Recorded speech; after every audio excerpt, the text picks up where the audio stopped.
Hello and welcome to Healing Inspiration, or welcome back. I am Ramona, and today's topic is going to be how to get over a heartbreak and how to get over a breakup. So, this is going to be a two-part series because as I was preparing, I just had so much stuff to talk about. To start, I have had a series of my own breakups. I've even had a couple of divorces, breakups of smaller relationships. I've grieved them. I've tried everything, maybe not everything in existence, but I have gone through it. I have healed through breakups, and I have learned different things that are going to help. And a lot of what I say is not going to be necessarily just something surface level, because I believe in getting in there and getting to the roots of issues and pulling them up so you don't have to revisit them again later on or carry around unresolved issues, traumas, griefs, etc. So we're going to start with talking about the first point is to realize that the grieving process of, and it is grief that you experience, and it's a grieving process when you're experiencing breakups. So, and your grieving process is going to be different than everybody else's, and it's determined on a whole lot of different things. There's things that are not necessarily directly related to the breakup. So, say divorce, things like that. Obviously, there's financial issues, there's child custody, there's moving in, moving out, all different complications, obviously, of the grieving process. And so we're not going to get too much into that. But, if you've experienced other losses and have not completely processed them, that could affect it. You have other stressors in your life. Maybe you have financial stresses or stresses with children or stresses at work. So those could play in to your grief process. Then you have, depending on how the breakup occurs, how did the end of this relationship happen? So if it was a thing where there wasn't too much toxicity or anything like that, and you just kind of came together and agreed upon a breakup, it's going to be different than if it was very tumultuous, or if there was abuse present, or if there was cheating that happened. It will vary based on whether you broke up with them.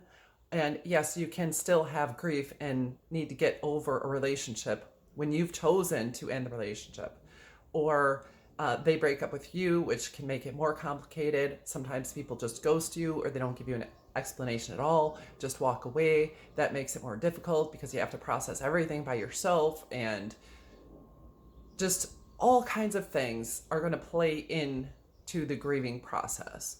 It's not necessarily straightforward. Hopefully yours is the less complicated, but even if it's not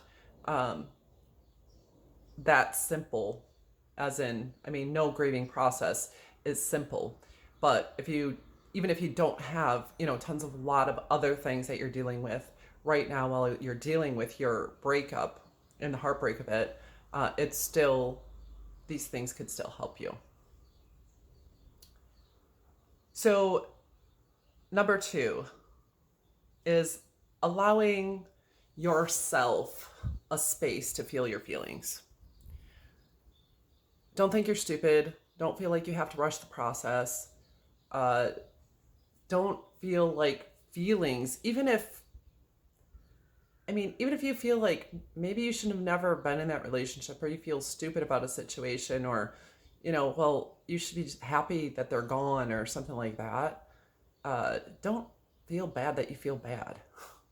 And give yourself that space. If you need to listen to sad songs, sad music, movies, whatever you need to do, get into those feelings. You're going to experience sadness.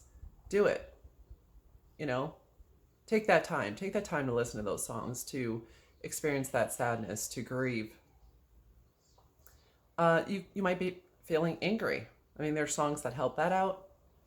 When you see my face, hope it gives you hell. That's a song that it could be helpful, or, Fighter, Christina Aguilera, um, just all kinds of things. Whatever movies, music helps you to actually delve into your feelings. Also, I mean, maybe, you don't want to constantly feel these grieving feelings. It's okay to distract yourself sometimes. You need to function, you need to take care of your responsibilities, your work responsibilities, and crying all the time or being angry all the time about it is not going to help. But at least, like, set aside a an hour a day or a half an hour, a space for you to experience and feel those feelings and work through them. And don't feel ashamed that you have feelings of sadness or anger or whatever. Shame can come up, all different kinds of stuff. Feeling bad for yourself, about yourself, feeling betrayed. All of those feelings are valid, and you need to give yourself time to feel them and to really delve into them. And you can even indulge them, like I said, for a time, whatever time frame that will be for you, depending on your grief process and getting over the relationship. The next thing is talk about your feelings, not only your feelings, but the events of the relationship with other people. And hopefully trusted people, obviously. You may have friends and stuff like, oh, they were a loser anyway, get over it, or just have that like negative stuff. And to some extent, and they do usually think they're helping, well, he's a piece of shit. She was a crazy bee, and they think, well, why aren't you over it already? Those kinds of people might be helpful, especially in the anger stage when, be like, yeah, they are a piece of crap, so that might be helpful for a period of time. But because a lot of times when you're grieving, you're thinking about the memories. So just go ahead and talk about the whole thing. You want to figure things out of what happened. Talk about it.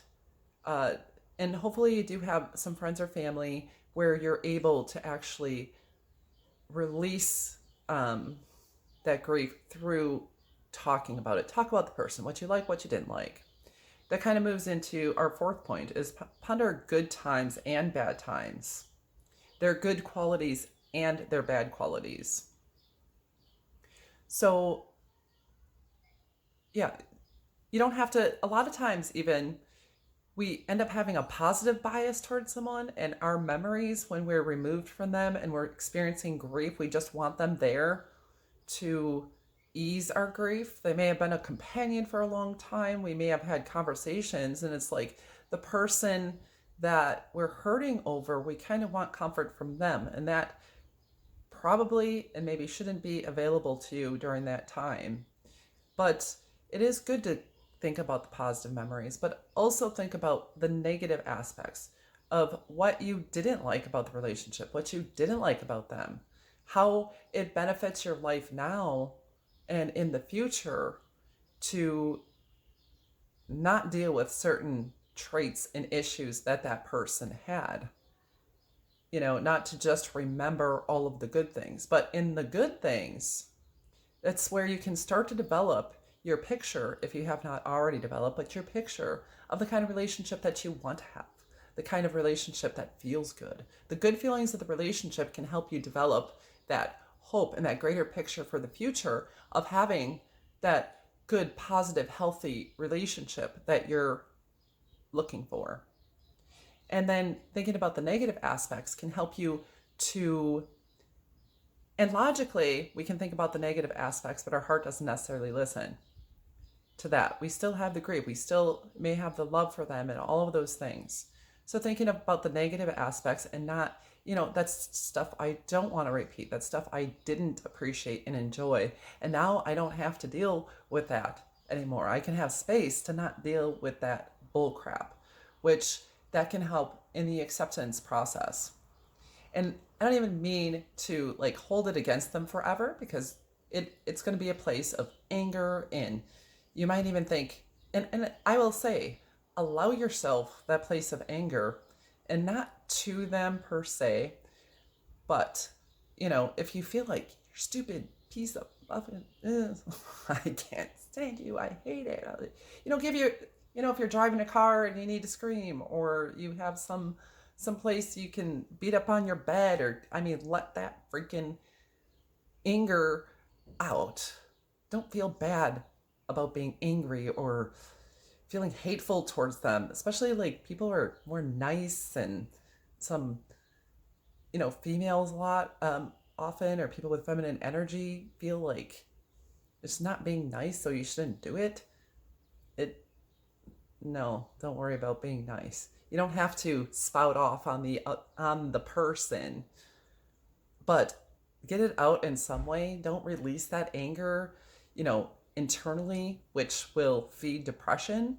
And don't release that anger, and don't release that anger, obviously, on loved ones and other people around you, and harm them in some way, or release it on yourself and harm yourself. Whether physically or calling yourself names or things like that.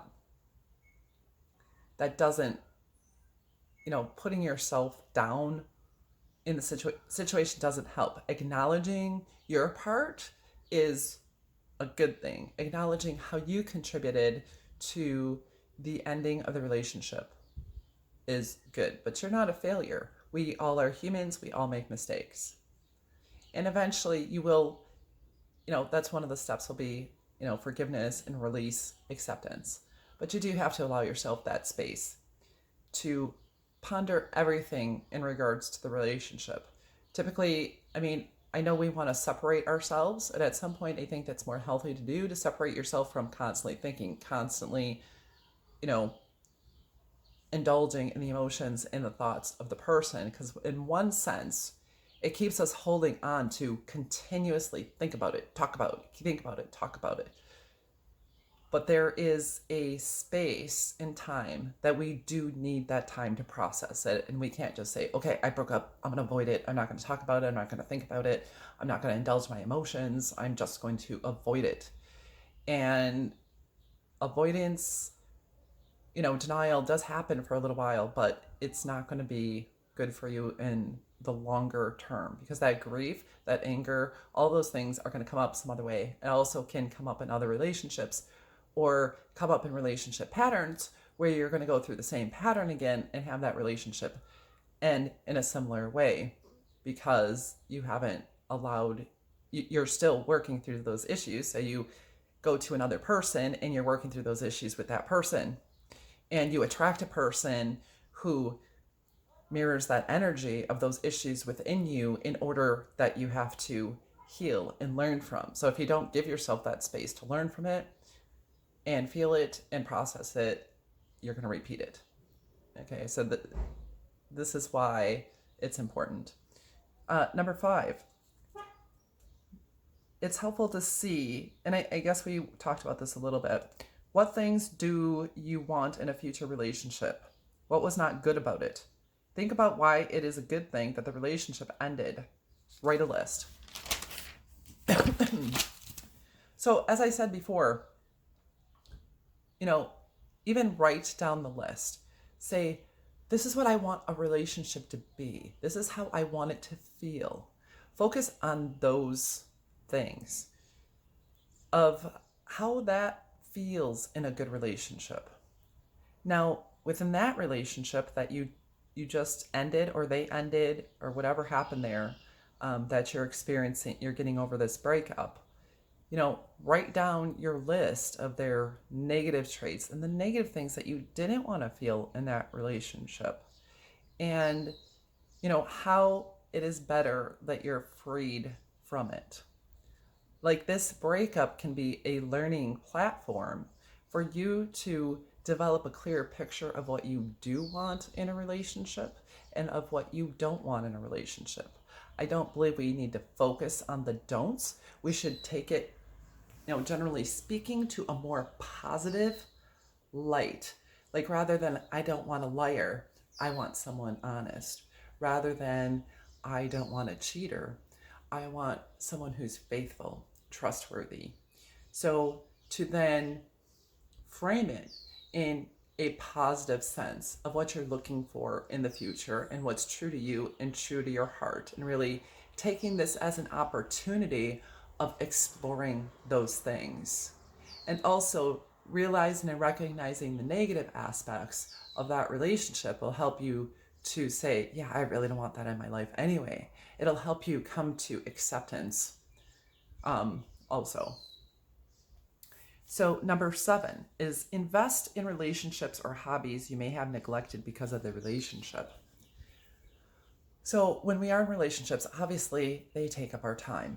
Some relationships take up more time than others, but we're thinking about them, we're feeling them, we're investing in them, we're putting our energy into them, which means, we only have a limited amount of energy, a limited amount of time. And maybe we neglected some of our friendships. We don't go out with them as often, or maybe not at all. Or, you could even lose some friends when you do that, because you do need to keep, and that's a different video. But, investing in those friendships again, investing in, what hobbies have you neglected? What things that you love to do have you neglected? Because you were putting your time and energy into this relationship, or that time and energy into this relationship, whether, a healthy amount or an unhealthy amount of investment in that relationship. But now you have this resource of time and energy and emotional space in order to, rather than thinking about what's pleasing to someone else, what's pleasing to you, what can you invest in your own life? What lights you up? You don't have to worry about them anymore. It's not, what do they think? What do they feel? What are they going to do? How, what are we, you don't have to worry about them making decisions. You don't have to worry about that anymore. It's you. You get to spend time on you and what you love and what you need in your life, on your friendships, on your hobbies, on your passions. You have time for it that you didn't have before. So look for those things to invest yourself, your time and your resources back into yourself and things that you once enjoyed, or maybe even try new things.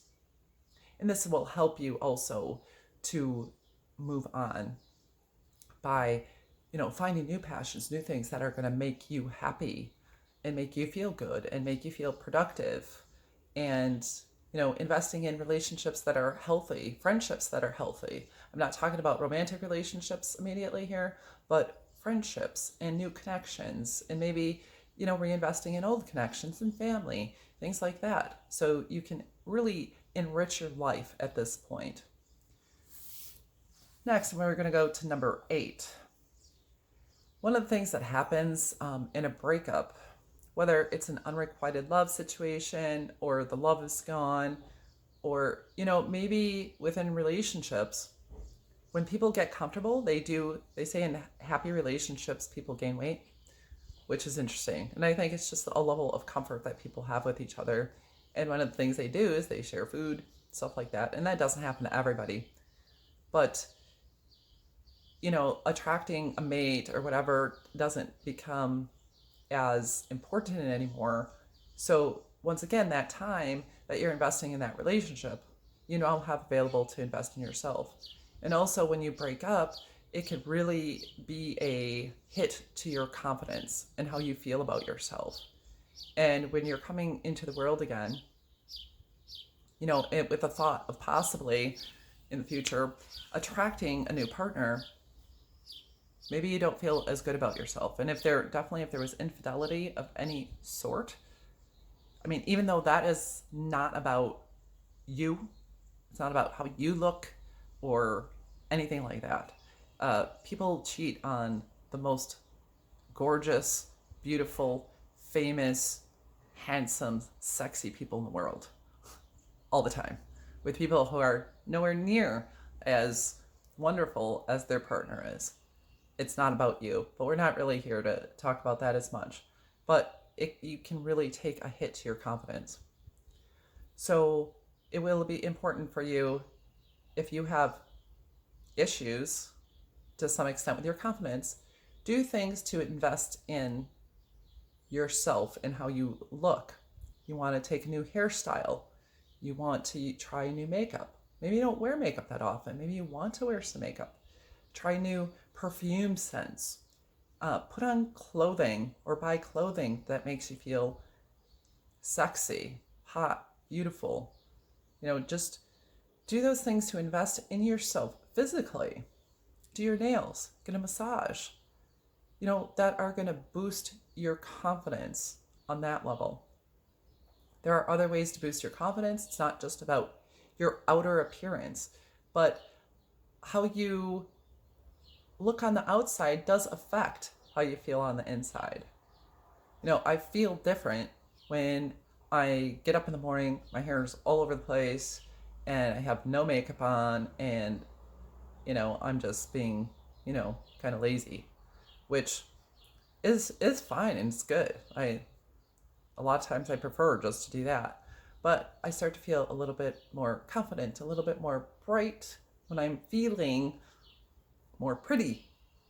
And hopefully you can feel pretty either way. But, when I have my hair done and I put my makeup on and I put on some nice clothes that I really like, and then you stand taller, you shine brighter, you're more confident. So investing it back in your own self to do what you need to do to make yourself feel more confident. And that was point number 8. And I think I'm going to end it right there for today, just because there are a lot more points I wanted to touch on. And I don't want this video to be too long. So if you could please let me know about your breakup experience, leave a comment, and what was very helpful for you to do to get over a breakup. It could be very helpful to other people because we all have our different experiences, and different things will help different people more than others. So please be part of the conversation and let us know what worked for you, what works for you, what doesn't work, so we can all help each other out on this. So I hope you have a wonderful and blessed day, that this encouraged you and inspired you. And thank you for coming. I really appreciate it. Goodbye.